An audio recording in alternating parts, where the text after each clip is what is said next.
England में east India company, ठीक है।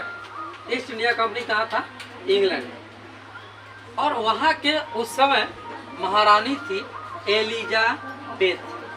कौन था? एलिजाबेथ वहाँ की महारानी। कौन थी?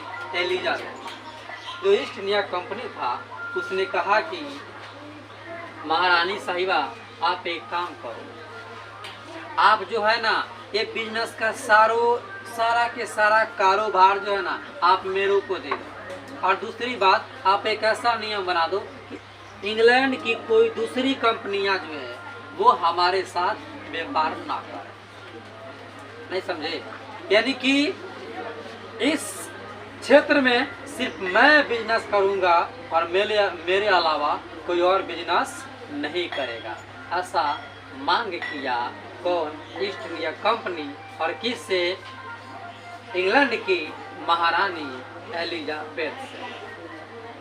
अभी तक ये कंपनी जो कंपनी है ईस्ट इंडिया कंपनी, अभी तक वो इंग्लैंड में ही है, अभी भारत में वो एंट्री नहीं मारा है, ठीक है। यानी कि पूरे इंग्लैंड में वो अकेला व्यापार करना चाहता था।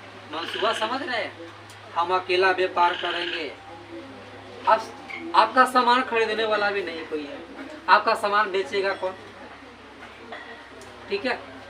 अब हमारे यहाँ अगर एक ही धान और गेहूं खरीदने वाला व्यापारी होगा, अगर हमारे यहाँ धान गेहूं खरीदने वाला एक ही मात्र व्यापारी है, अब वो अपने इच्छा अनुसार खरीदेगा, अपने इच्छा अनुसार बेचेगा, मतलब कम दाम से आपसे खरीदेगा और अधिक दाम पर वह बेचेगा, अर्थात वाणिज्यिक करेगा। क्या करेगा? वाणिज्यिक का मतलब होता है वह व्यापार जिसमें कम दाम पर वस्तुओं को खरीद के ज़्यादा से ज़्यादा लाभ कमाया जाए, यह वाणिज्यिक का मतलब। जब ईस्ट इंडिया कंपनी कहा कि मैम हमको ऐसा ही कर दो, एलिजाबेथ कही ठीक है, कुछ टेंशन क्या लेता, जा आज से तोरा चार्टर पास, तुमको इजाजत मिल गया और तुम्हारे विरुद्ध में कोई दूसरा कंपनी नहीं आएगा। इंग्लैंड के पूंजीपतियों से तो इंग्लैंड के गरीब परेशान थे, वो जब अपने देशवासियों को नहीं छोड़ा तो फिर दूसरों को क्या छोड़ेगा? वहाँ के जो पूंजीपति